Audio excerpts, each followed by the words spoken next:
In 1968, an anthropologist named Richard Lee published a study that quietly dismantled everything we thought we knew about ancient human life. He had spent years living among the Kungsan people of the Kalahari Desert, one of the last groups still living as their ancestors had for tens of thousands of years. Hunter-gatherers, people without agriculture, people without jobs. And what he found was impossible to ignore. They worked, on average, 3 to 5 hours a day. That was it. 3 to 5 hours. To feed themselves, clothe themselves, shelter themselves, and sustain their entire community. The rest of the day, they rested. They talked. They played. They sat with their children. They watched the sky. They told stories around fires that burned long into the night. He called them the original affluent society, not because they were rich, but because they had what no modern human has ever fully recovered: enough time. Think about the last time you had a day with nothing to do. A real nothing, no errands, no messages, no obligations creeping in from the edges. Just time. How long did it take before you felt uncomfortable? Before you reached for your phone, or manufactured a task, or convinced yourself you were being lazy? Now ask yourself, what if that discomfort was not natural? What if it was taught? What did a human day actually look like before alarm clocks? Before harvests that needed watching, and debts that needed paying, and bosses who needed answering? Before we decided that a person's worth was measured in what they produced, what did they do? And the deeper question, the one this video is actually about: were they miserable? Or were we the ones who got it wrong? What you are about to hear is not a romantic fantasy about barefoot people living in perfect harmony with nature. It is a rigorous reconstruction, built from decades of ethnographic fieldwork, from skeletal analysis, from the archaeology of hearths and refuse piles and tool caches, from sleep studies conducted in the Kalahari and the Bolivian Amazon, from chemical residue found on 30,000-year-old grinding stones. We are going to walk through a single day in the life of a late Stone Age human, roughly 30,000 years ago. We will account for every hour. We will follow them from the moment they open their eyes to the moment they close them again. And what you will find at the end of this video will challenge almost every assumption you have about what it means to be human. To understand this day, you have to understand the world it existed in. 30,000 years ago. The last ice age is at its coldest peak. Ice sheets cover much of Europe and North America, but in the pockets of temperate land that remain, the valleys of southern France, the river plains of Central Africa, the coastal corridors of southern Asia, humans are thriving. Homo sapiens has existed for roughly 270,000 years by this point.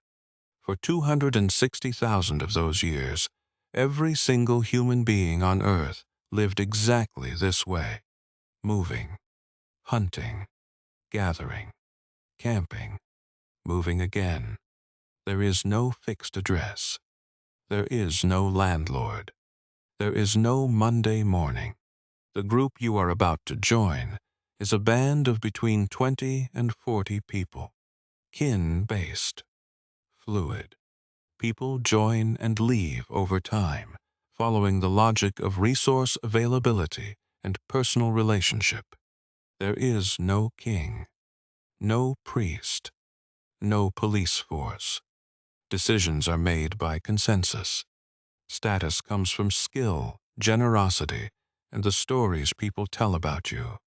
Hoarding is not just frowned upon, it is socially catastrophic. Your survival depends entirely on the goodwill of the people around you. And they know it. And you know it. And this creates a web of obligation and reciprocity so tight that what we might call economy, family, and politics are completely indistinguishable from each other. This is the world your day begins in. The evidence for what follows comes from multiple sources, each adding a different layer of clarity. Marshall Salins, anthropologist, University of Chicago. His 1972 work Stone Age Economics synthesized decades of hunter-gatherer research and introduced the concept of the original affluent society. The idea that hunter-gatherers met their needs with far less labor than agricultural societies, and that this constituted a form of wealth we no longer recognize. Richard Lee's fieldwork with the Kung San of Botswana. He weighed every piece of food that entered and left the camp. He timed every working hour. His data remains among the most rigorous ever collected on non-agricultural human subsistence. Jerome Siegel, neuroscientist at UCLA. In 2015, his team published a landmark study in the journal Current Biology examining sleep patterns among 3 traditional hunter-gatherer groups, the Hadza of Tanzania, the San of Namibia, and the Tsimane of Bolivia. They wore sleep monitors for months. The findings shattered assumptions about natural human sleep. Polly Wiessner, anthropologist at the University of Utah. Her 2014 study in the Proceedings of the National Academy of Sciences cataloged the content of Kalahari sand conversations across day and night and found a pattern no one expected. Pinnacle Point, South Africa, a cave site on the Indian Ocean coast occupied by modern humans approximately 160,000 years ago. Among the world's oldest evidence of ochre processing, abstract engraving, and systematic marine food collection, proof that symbolic thinking and aesthetic sensibility are not recent inventions.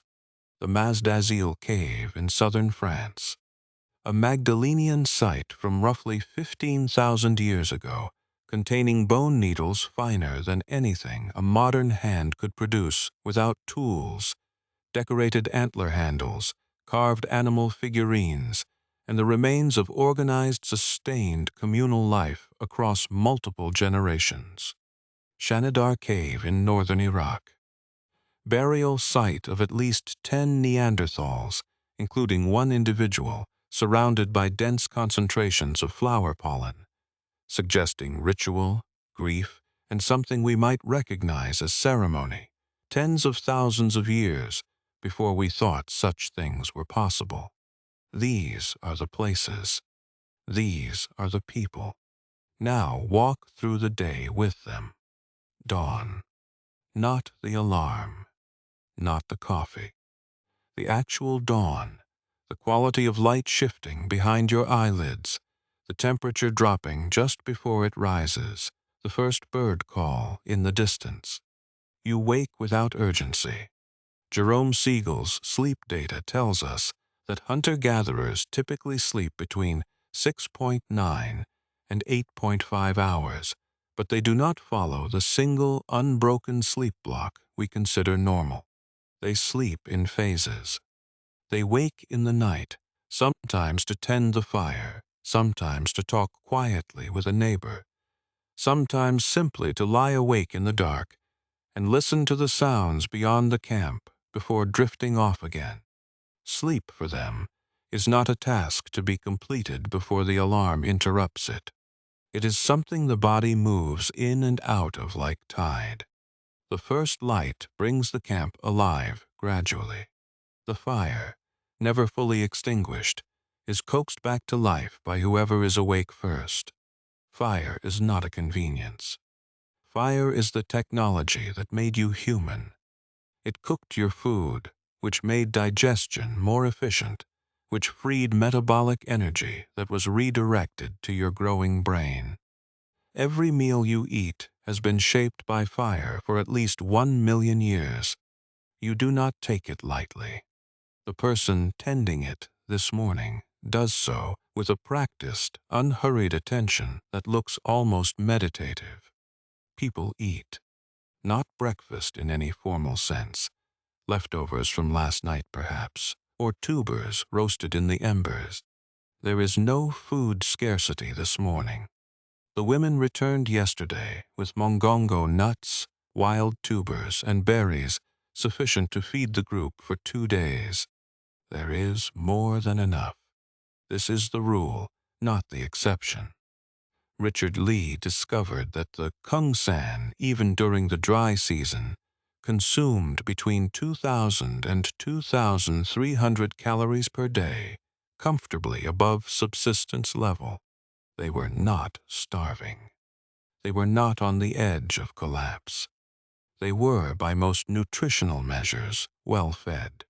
The crisis of constant hunger that we imagine when we picture ancient life is largely a fiction, a story told to justify the transition to agriculture as a necessity rather than the catastrophic gamble it actually was. Mid-morning. The camp begins to split. The men this morning are planning a hunt. Not every day. Not most days, actually. In many hunter-gatherer societies, active hunting occurs only 2 to 3 days per week. The women and older members of the group, who typically provide 60 to 80% of the group's caloric intake through gathering, will head out in a different direction. Older children will go with them, learning the landscape the way a child learns a language, through total immersion, repetition, and the guidance of people who love them. The hunters carry spears tipped with carefully knapped flint. The knapping, the process of striking stone against stone to produce razor-edged tools, is itself a sophisticated cognitive task.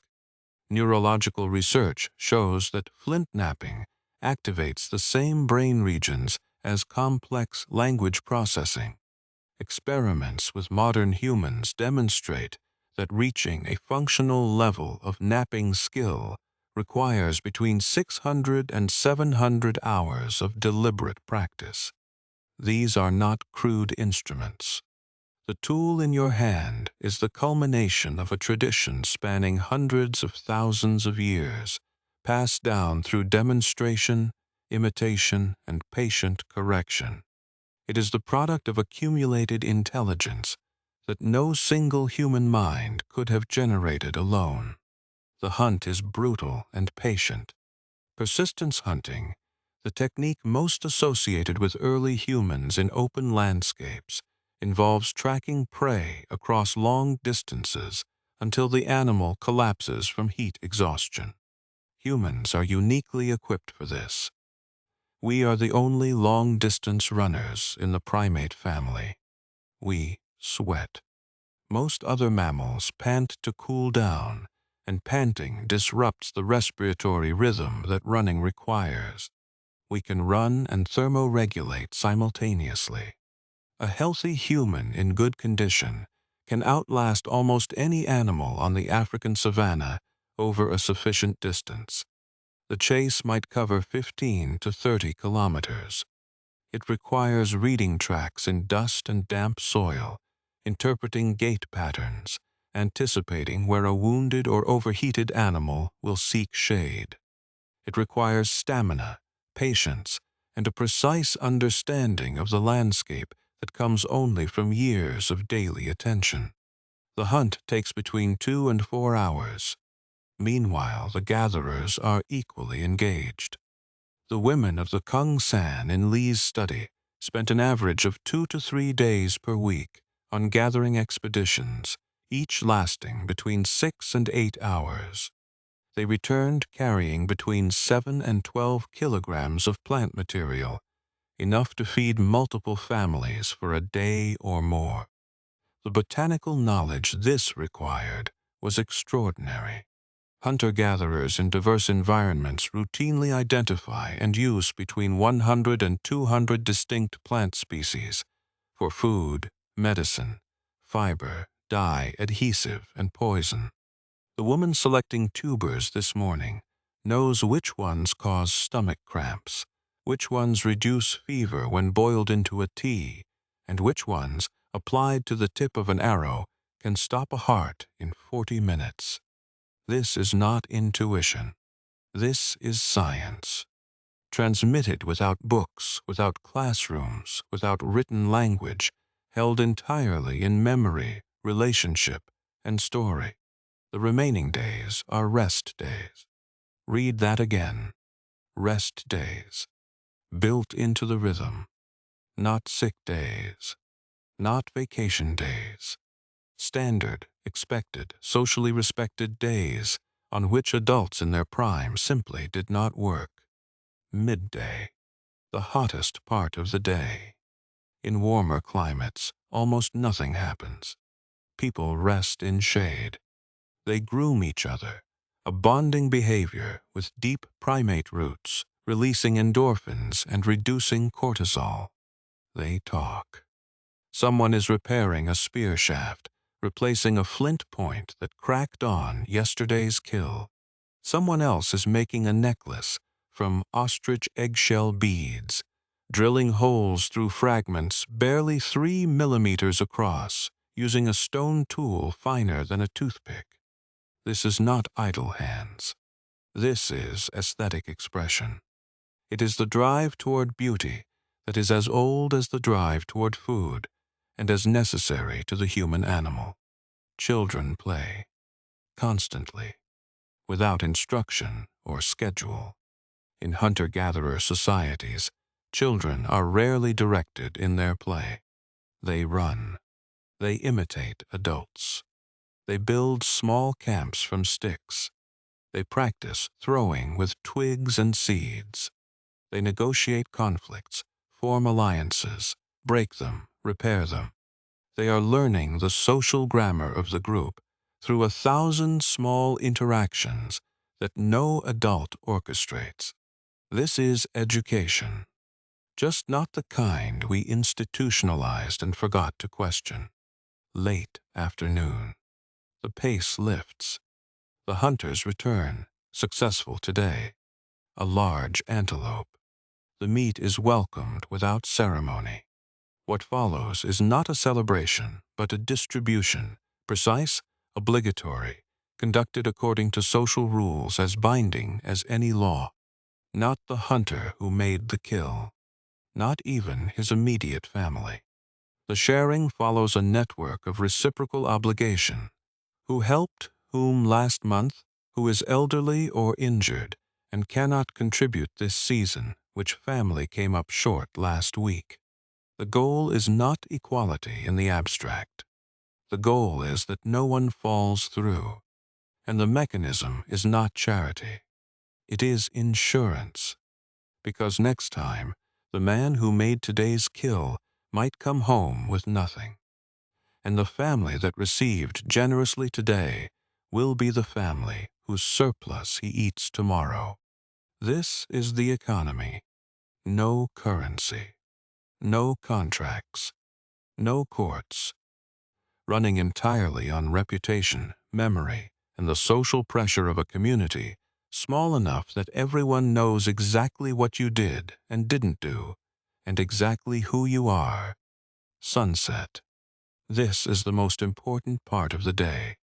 The fire is built up, not for warmth, though warmth is welcome now that the air is cooling, for light, for gathering, for what the fire does to people. Everyone comes in. The hunters have returned. The gatherers are already back, children settled into their laps or running in the last of the light. The old people find their places close to the heat. Infants sleep in wraps against their mothers' chests. And then, with no agenda, no formal structure, no one presiding, the evening begins. Polly Wiessner's study of sand firelight conversations produced one of the most striking findings in the history of anthropology. During the day, she found, conversation was dominated by practical content, food logistics, tool repair, complaints about specific people's behavior, economic planning. The ratio of practical to imaginative content was roughly 3-to-1. Around the fire at night, the ratio inverted completely. 81% of nighttime conversation was storytelling, histories of distant places, tales of hunts that went catastrophically wrong, told now with the distance of time and the freedom of laughter. Stories about people who died before anyone in the circle was born, ancestors, heroes, cautionary examples. Moral lessons delivered not as lectures but as narratives, where the consequences unfolded naturally and the audience drew their own conclusions. Songs passed down so many generations that no one remembered who first sang them. Jokes, imitations, performance. This is not entertainment in the sense we use the word. This is the transmission of culture, of knowledge, of the rules by which a group operates, delivered not through punishment or formal instruction, but through story, because story is the only medium the human brain was evolved to receive, retain, and pass on without distortion. Imagine sitting in that circle. The fire snaps and spits. The night is absolute beyond its edge. No ambient light, no distant street lamp, nothing but the dark that ancient humans learned to fear for good reason. Someone is telling a story about a stretch of riverbank 2 days' walk to the east, where lions have been hunting at dusk. And in the telling, there is practical information about territory, about predator behavior, about what to do if you encounter fresh tracks near a waterhole. But there is also performance, exaggeration, humor. The storyteller acts out the moment the lion turned and looked, and everyone laughs, because laughter is how a community processes fear and binds itself together. Someone else begins. An older woman. Her story is different, slower, older, reaching back to people none of the younger listeners ever met. A grandmother's grandmother. A drought that lasted 3 years. How the group survived it. What they did wrong. What saved them.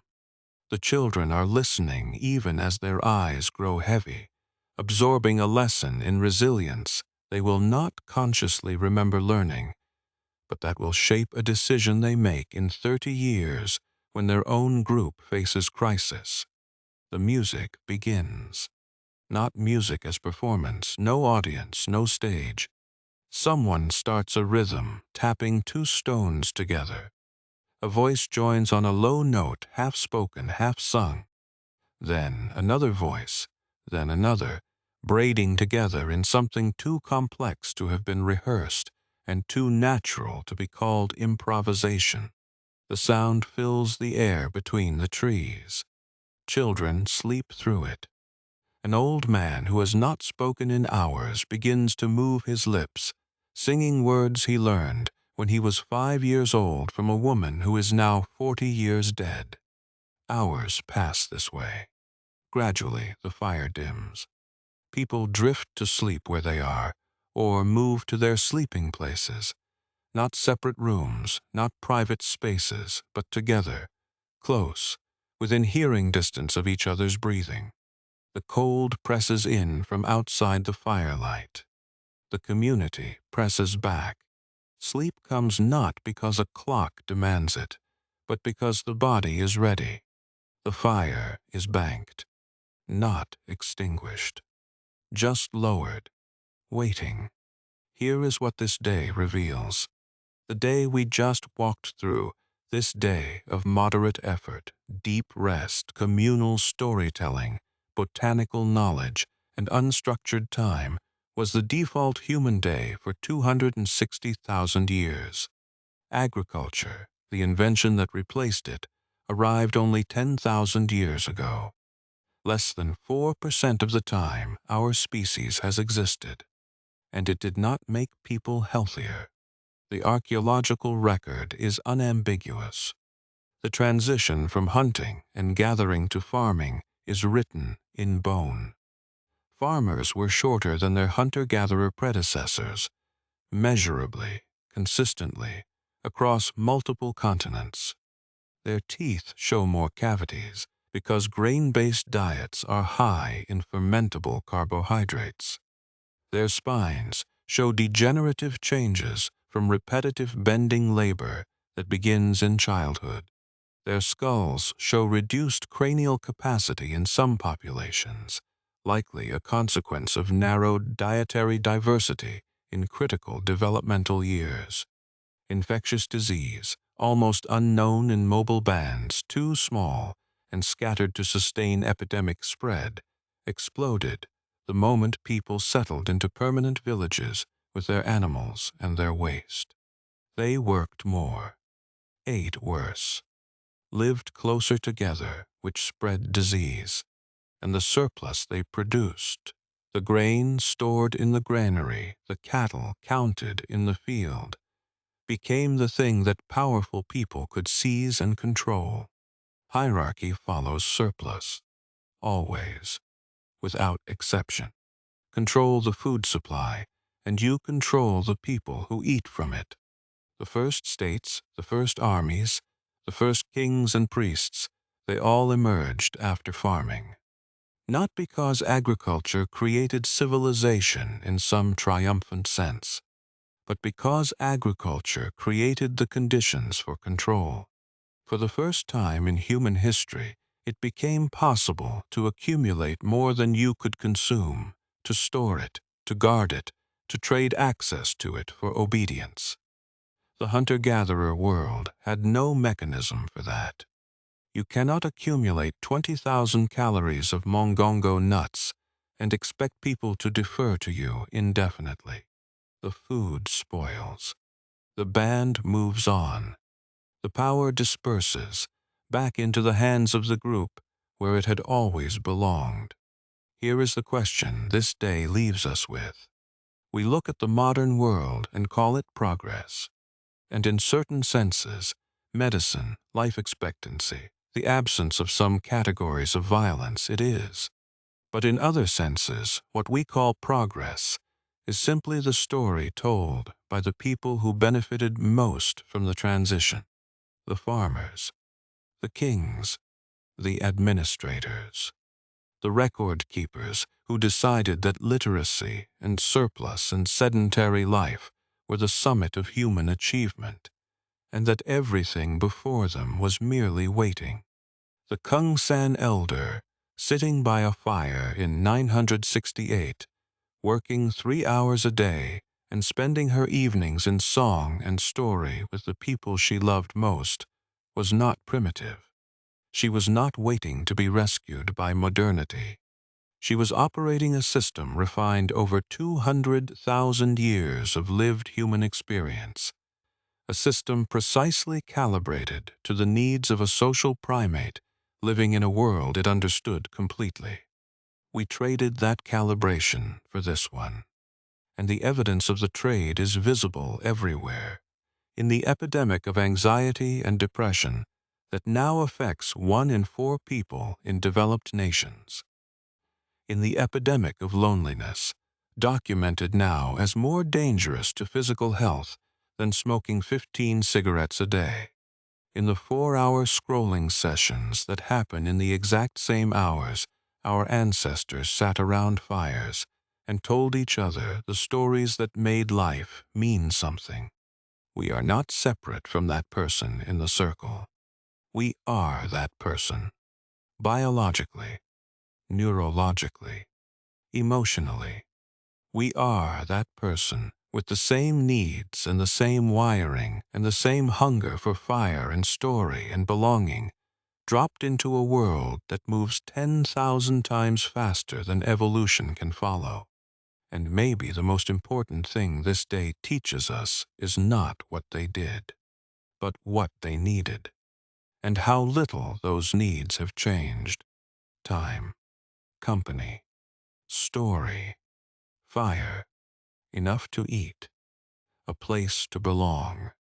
These were not luxuries. They were the whole point. If this video made you see that person in a different way, not as something primitive, not as a stepping stone towards something better, but as something perhaps wiser than we give credit for, then you are exactly who this channel is for. Stone Age archives exist to unbury the past, not to make it feel distant, to make it feel like it was yesterday. Because for our bodies and our minds, in the ways that matter most, it was. Subscribe so you don't miss what's coming next, because next time we are asking a question that gets stranger the longer you sit with it. What happened to the other humans? The ones who were here before us, alongside us, and then, quietly, completely, vanished. What really happened to the Neanderthals? And what does the answer say about who we truly are? I will see you there. The past unburied.